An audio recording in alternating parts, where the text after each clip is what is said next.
हाय दोस्तों, 8 बज चुके हैं। जैसे कि आप सभी को पता है, हर शाम 8 बजे हम इंडियन मिस्ट्री चैनल पे लाइव क्लास लेते हैं। आज आ गया हूं आपका फिर से फौजी सर। और आप सभी को पता है, जिस दिन भी आपका फौजी सर क्लास लेते हैं, एकदम धुआंधार, एनर्जीदार और एकदम शानदार शानदार क्वेश्चन इंक्लूड करते हैं। तो आज का जो आपका क्लास चलेगा वो जीके का क्लास चलेगा, जो आपके एग्जाम में 90% चांस होगा आपके एग्जाम में जो क्वेश्चन पूछे जाने का। सिर्फ और सिर्फ आज वही क्वेश्चन का डिस्कस करेंगे और ऑप्शन वाइज भी डिस्कस करेंगे, ताकि मान के चलना आपका एक क्वेश्चन से 4 क्वेश्चन बन जाएगा। तो बढ़ते हैं हम आज की फर्स्ट क्वेश्चन की ओर। फर्स्ट क्वेश्चन एकदम शानदार लाजवाब सा क्वेश्चन पूछा है कि which is the second longest river in the world, यानी कि विश्व का दूसरा सबसे बड़ा नदी कौन सा है। तो विश्व का दूसरा सबसे लंबा नदी जो होता है वो अमेज़न होता है। ठीक है, फर्स्ट में आता है नील आता है। ठीक है, इसका ध्यान रख लेना है, फर्स्ट आता है नील, उसके बाद अमेज़न, यानी कि ऑप्शन ये होगा एक नंबर क्वेश्चन का राइट आंसर। तो बढ़ते हैं हम 2 नंबर क्वेश्चन की ओर। 2 नंबर क्वेश्चन पूछा है कि निम्न में से कौन सा जोड़ी जो है वो गलत जोड़ी है, आपको बताना है। तो इस क्वेश्चन का राइट आंसर जो होगा वो ऑप्शन सी होगा। ठीक है, राजस्थान जो होगा ये गलत जोड़ी है। ठीक है, यानी कि ऑप्शन ए, बी और डी आप तीनों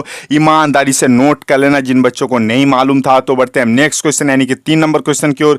3 नंबर क्वेश्चन पूछा है कि at which place ship are not built in India, यानी कि भारत के किस स्थान पे जो है वो जहाज नहीं बनाया जाता है, आपको बताना है। तो इस क्वेश्चन का राइट आंसर जो होगा वो चेन्नई में जो होता है वो जहाज नहीं बनाया जाता है। ठीक है, इसका ध्यान रख लेना है। और चेन्नई जो होता है वो तमिलनाडु का राजधानी होता है। तमिलनाडु में जो भाषा बोला जाता है वो तमिल भाषा बोला जाता है। और कोलकाता जो होता है वो पश्चिम बंगाल की राजधानी होता है। और कोलकाता में मोस्ट इंपॉर्टेंट क्वेश्चन है हावड़ा ब्रिज, विक्टोरिया मेमोरियल और ईडन गार्डन, ये तीनों स्थित है। और एक चीज बोल दूं, पश्चिम बंगाल में जो भाषा बोला जाता है वो बांग्ला भाषा बोला जाता है। ठीक है, इसका भी ध्यान रखना बेहद जरूरी है। तो बढ़ते हैं हम 4 नंबर क्वेश्चन की ओर। 4 नंबर क्वेश्चन वही क्वेश्चन पूछा है कि निम्न में से कौन सा गलत जोड़ी है, आपको बताना है। तो आप सभी बच्चों को मैं बोलता हूं, इस तरह का क्वेश्चन जो होगा उसको छोड़ के आप सारा रट लेना। ठीक है, मान लो कि 4 नंबर क्वेश्चन का राइट आंसर जो होगा वो ऑप्शन डी होगा, क्योंकि ऑप्शन डी जो है एक गलत है। ठीक है, इसको छोड़ के बाकी जो तीनों होगा इसको आप रट लेना, यानी कि ऑप्शन ए, बी, सी ये तीनों सही है। इस तीनों को आप रट लेना ईमानदारी से। ठीक है, तो बढ़ते हैं हम 5 नंबर क्वेश्चन की ओर। 5 नंबर क्वेश्चन पूछा है कि which of the state has the largest sea coast, यानी कि भाई किस राज्य में सबसे बड़ा समुद्र तट स्थित है, आपको बताना है। तो इस क्वेश्चन का राइट आंसर जो होगा वो ऑप्शन सी आंध्र प्रदेश होगा। ठीक है, बहुत सारे बच्चे बोलेगा कि सर गुजरात होता है। मेरे भाई गुजरात होता है, पर ऑप्शन में जो होगा उनमें से बड़ा कौन सा है, तो उनमें से बड़ा जो होगा वो आंध्र प्रदेश में होता है। ठीक है, आंध्र प्रदेश में सबसे ज्यादा समुद्र तट पाया जाता है। मतलब फर्स्ट आता है गुजरात, सेकंड में आता है आंध्र प्रदेश, थर्ड में आता है तमिलनाडु और 4 नंबर पे आता है केरला। ठीक है, इसका भी ध्यान रखना बेहद जरूरी है। तो बढ़ते हैं हम 6 नंबर क्वेश्चन की ओर। 6 नंबर क्वेश्चन पूछा है कि डाल लेक इज इन, यानी कि डाल झील कहां पर स्थित है, आपको बताना है। तो डाल झील जो होता है वो जम्मू एंड कश्मीर में स्थित होता है। ठीक है, इसका ध्यान रख लेना है, यानी कि ऑप्शन ये होगा 7 नंबर क्वेश्चन के राइट आंसर। तो सॉरी 6 नंबर क्वेश्चन का राइट आंसर। तो बढ़ते हैं हम 7 नंबर क्वेश्चन की ओर। 7 नंबर क्वेश्चन पूछा है कि amnesty international has its headquarter, यानी कि एमनेस्टी इंटरनेशनल का मुख्यालय कहां पर स्थित है, आपको बताना है। तो एमनेस्टी इंटरनेशनल का मुख्यालय जो होगा वो लंदन में स्थित होगा। ठीक है, 2012 के ओलंपिक जो है वो लंदन में खेला गया था। 1908 का ओलंपिक जो है वो भी लंदन में खेला गया था। अगर आपको क्वेश्चन ऐसे पूछ ले कि यूनेस्को का मतलब मुख्यालय कहां पर स्थित है, तो यूनेस्को का मुख्यालय जो होता है वो पेरिस में होता है, पर यूनिसेफ का जो होता है वो न्यूयॉर्क में होता है। ठीक है, दोनों चीज सिमिलर है, बहुत ज्यादा एक जैसा है, और बहुत सारे बच्चे कंफ्यूज भी कर देते हैं, इसलिए इस तरह का क्वेश्चन एग्जामिनर ज्यादा इंक्लूड करता है। तो आपको इस तरह का क्वेश्चन को ध्यान से जरूर रटना है। ठीक है, यूनेस्को जो होगा वो पेरिस होगा, यूनिसेफ जो होगा वो न्यूयॉर्क होगा। ठीक है, और यूएनओ का मतलब हेडक्वार्टर जो होता है वो न्यूयॉर्क में होता है। ठीक है, इसका भी ध्यान रख लेना है। तो बढ़ते हैं हम 8 नंबर क्वेश्चन की ओर। 8 नंबर क्वेश्चन पूछा है कि Bansagar dam is build on which river, यानी कि बनसागर बांध जो है वो किस नदी पर बनाया गया है। तो बनसागर बांध जो होगा वो भाई सोन नदी पर बनाया गया है। ठीक है, यानी कि ऑप्शन बी होगा 8 नंबर क्वेश्चन का राइट आंसर। तो बढ़ते हैं हम नेक्स्ट क्वेश्चन, यानी कि 9 नंबर क्वेश्चन की ओर। 9 नंबर क्वेश्चन पूछा है कि black soil is best situated for the crops of, यानी कि काली मिट्टी कौन से फसल के लिए अनुकूल है, आपको बताना है। तो काली मिट्टी जो होता है वो कॉटन यानी कि कपास के लिए अनुकूल होता है। ठीक है, यानी कि ऑप्शन सी होगा 9 नंबर क्वेश्चन का राइट आंसर। तो बढ़ते हैं हम 10 नंबर क्वेश्चन की ओर। 10 नंबर क्वेश्चन पूछा है कि which of the following of the correct, यानी कि निम्न में से कौन सा सही है, आपको बताना है। तो देखो एयरफोर्स डे जो होता है वो 8 अक्टूबर होता है, यानी कि ये क्वेश्चन बिल्कुल सही है। ठीक है, बहुत सारे बच्चे ये सोचेगा कि ऑप्शन ए देखेगा एयरफोर्स डे 8 अक्टूबर और ऑप्शन ए को टिक लगा के चला आएगा मेरे भाई। ठीक है, और आप बोलोगे कि सर मेरिट में मेरा नाम आया नहीं आया, इतना इतना सही था। मेरे भाई इस तरह का क्वेश्चन आप लोग गलती करते हो, इसलिए मेरिट से आप लोग छूट जाते हो। ठीक है, छोटी छोटी गलती आपको नहीं करना है। ऑप्शन को भले ही आपको पता है पर सारा सारा ऑप्शन को आप अच्छे से पढ़ो, ठीक है। क्वेश्चन थोड़ा घुमा के तो करेगा ही मेरे भाई, क्योंकि आप लोग मैच्योर हो गए हो, फौज में जाना चाहोगे, जाने के लिए आपको प्रिपरेशन ले रहा है, तो थोड़ा तो आपको मतलब परखेगा ना एग्जामिनर। तो इस तरह का क्वेश्चन ये पूछा है कि निम्न में से कौन सा गलत है, ठीक है। आर्मी डे जो है, सॉरी एयरफोर्स डे जो है वो 8 अक्टूबर है, सही है। नेवी डे भी 4 दिसंबर है, नेशनल फ्लैग डे भी 7 दिसंबर है, यानी कि ऑप्शन ए बी सी तीनों सही है, ठीक है। यानी कि option D all of this होगा इस क्वेश्चन का राइट आंसर, यानी कि ऊपर में सभी सही है, ठीक है। यानी कि एक्चुअल राइट आंसर जो होगा वो ऑप्शन डी होगा। तो बढ़ते हैं हम 11 नंबर क्वेश्चन की ओर। 11 नंबर क्वेश्चन पूछा है कि how many fundamental right are there, यानी कि भारत के संविधान में कितने मौलिक अधिकार है आपको बताना है। तो भारत के संविधान में हमको भाई 6 मौलिक अधिकार दे रखा है, ठीक है। हर नागरिक को मिलता है ये 6 मौलिक अधिकार भारत के संविधान के तौर से। तो और अगर आपको क्वेश्चन इस तरह से पूछ ले कि भारत का मतलब कौन से देश का संविधान सबसे बड़ा है, तो हमारा भारत का संविधान जो होता है वो सबसे बड़ा होता है, ठीक है। तो बढ़ते हैं 12 नंबर क्वेश्चन की ओर। 12 नंबर क्वेश्चन पूछा है the speaker of Lok Sabha is elected by, यानी कि लोकसभा के स्पीकर जो है वो किसके द्वारा चुने जाते हैं आपको बताना है।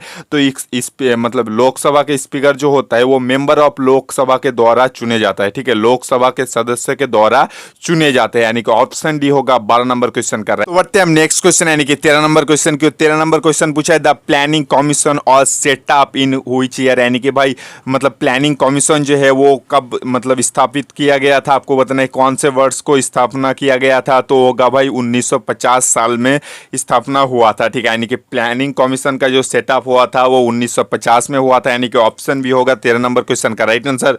तो बढ़ते हैं हम 14 नंबर क्वेश्चन की। 14 नंबर क्वेश्चन पूछा है कि which of the following is not a permanent member of security council, यानी कि भाई निम्न में से कौन सा मतलब कौन जो है वो सुरक्षा परिषद का स्थायी सदस्य नहीं है आपको बताना है। तो मतलब सुरक्षा का जो स्थायी सदस्य नहीं होता है वो जर्मनी होगा, ठीक है। इसका ध्यान रख लेना, जो स्थायी सदस्य होता है मैं उसका नाम ले रहा हूँ, आप सुन लेना, ठीक है।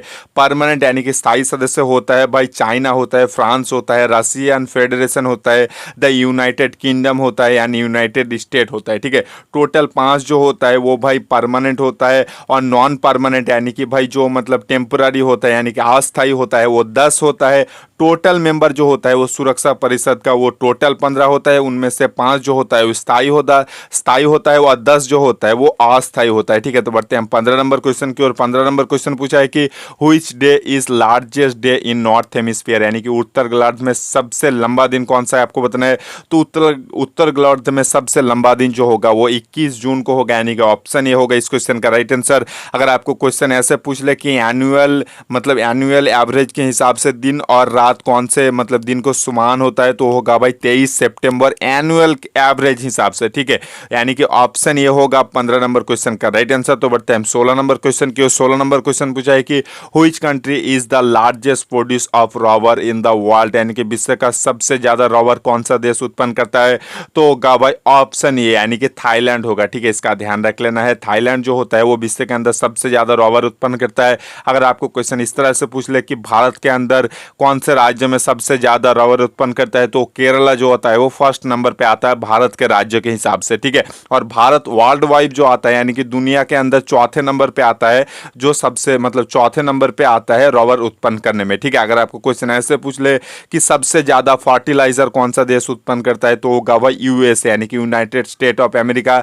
अगर आपको क्वेश्चन ऐसे पूछ ले कि सबसे बड़ा आइसलैंड कौन सा है, तो होता है भाई ग्रीनलैंड। अगर आपको क्वेश्चन ऐसे पूछ ले कि दुनिया का सबसे बड़ा मरुभूमि रेगिस्तान कौन सा है, तो दुनिया का सबसे बड़ा रेगिस्तान यानी कि डिजार्ट जो होता है वो सहारा होता है, जो कि भाई अफ्रीका में स्थित होता है, ठीक है। इसका ध्यान रख लेना। और मतलब रेगिस्तान का जहाज जो है वो कैमल यानी कि ऊंट को कहा जाता है, इसका भी ध्यान रखना बेहद जरूरी है। बढ़ते हैं हम नेक्स्ट क्वेश्चन यानी कि 17 नंबर क्वेश्चन की। 17 नंबर क्वेश्चन पूछा है कि क्वेश्चन ये पूछा है कि भारत ओलंपिक 2016 में कुल पदक के हिसाब से कितने नंबर पे था आपको बताना है। तो भारत का कुल पदक जो है वो 2 मिला था 2016 के ओलंपिक में, और कितने नंबर पे था, 67 नंबर पे था, यानी कि 67 नंबर पे था, यानी कि ऑप्शन बी होता 17 नंबर क्वेश्चन का राइट आंसर। तो बढ़ते हैं 18 नंबर क्वेश्चन की। और 18 नंबर क्वेश्चन पूछा है कि what is the currency of Saudi Arabia, यानी कि सऊदी अरब का मतलब मुद्रा का नाम क्या है आपको बताना है। तो सऊदी अरब का मुद्रा का नाम जो है बहुत सारे बच्चे जो है वो दिनार कर देते हैं, पर दिनार नहीं होगा मेरे भाई। सऊदी अरबिया का करेंसी यानी कि मुद्रा जो होता है वो रियल होता है,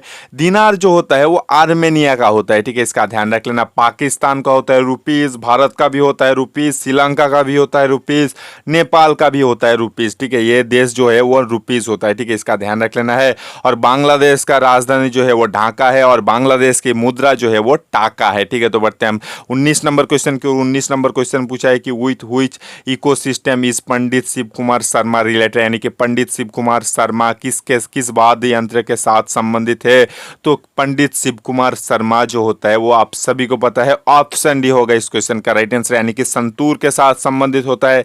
जाकिर हुसैन जो होता है वो तबला के साथ संबंधित होता है। रवि शंकर जो होता है वो सितार के साथ संबंधित होता है। अमजद अली खान जो होता है वो सरोद के साथ संबंधित होता है। तो बढ़ते हैं 20 नंबर क्वेश्चन की ओर। और एक चीज सभी बच्चों को बोलना चाहूंगा यार, इस फौजी भाई के लिए लाइक कर देना मेरे भाई। अगर आप फौजी लोगों से प्यार करते हो, मैं भी हूँ फौजी, आपको भी बनाऊंगा फौजी। बस यार इस फौजी को थोड़ा सपोर्ट कर दो, थोड़ा सपोर्ट कर दो प्लीज। हाथ जोड़ से आप सभी लोगों से रिक्वेस्ट करता हूँ, क्योंकि आप सभी लोग बहुत जगह बहुत यूट्यूबर को सपोर्ट करते हो। हम फौजी होते हुए भी आप लोगों के लिए वीडियो बनाते हैं, मेहनत करते हैं, फौज का ड्यूटी करते हैं, तो फिर भी हम आप लोगों के लिए वीडियो लाते हैं, कंटेंट लाते हैं यार, टाइम भी कम मिलता है। तो यार प्लीज़ यार इस फौजी भाई को सपोर्ट कर देना, थोड़ा लाइक कर देना और अपने दोस्तों के साथ प्लीज़ प्लीज़ शेयर कर देना मेरे भाई। तो बढ़ते हैं 20 नंबर क्वेश्चन की ओर। 20 नंबर क्वेश्चन पूछा है कि which air to air missile is a missile, यानी कि भाई एयर टू एयर मिसाइल कौन सा है। तो एयर टू एयर मिसाइल जो होता है वो अस्त्रा होता है, नाग जो होता है वो एंटी टैंक होता है, त्रिशूल जो होता है वो सरफेस टू एयर होता है और पृथ्वी जो होता है वो सरफेस टू सरफेस होता है, ठीक है। तो इसी के साथ हमारा आज का वीडियो खत्म होता है। अगर आप भी चाहते हो हर शाम 8 बजे हमसे पढ़ना चाहते हो तो चैनल को सब्सक्राइब करने के बाद बाजू में बेल आइकन दबा देना, ताकि आपके फ़ोन में तुरंत 8 बजे ही आपके फ़ोन में नोटिफिकेशन चला जाएगा और आप कभी भी कोई भी लाइव क्लास मिस नहीं करोगे। ये बिल्कुल फ्री है। अगर आपको वीडियो पसंद आया तो लाइक ज़रूर करना। आज हम आपसे विदा लेते हैं, मिल जाएंगे कल शाम पक्का 8 बजे।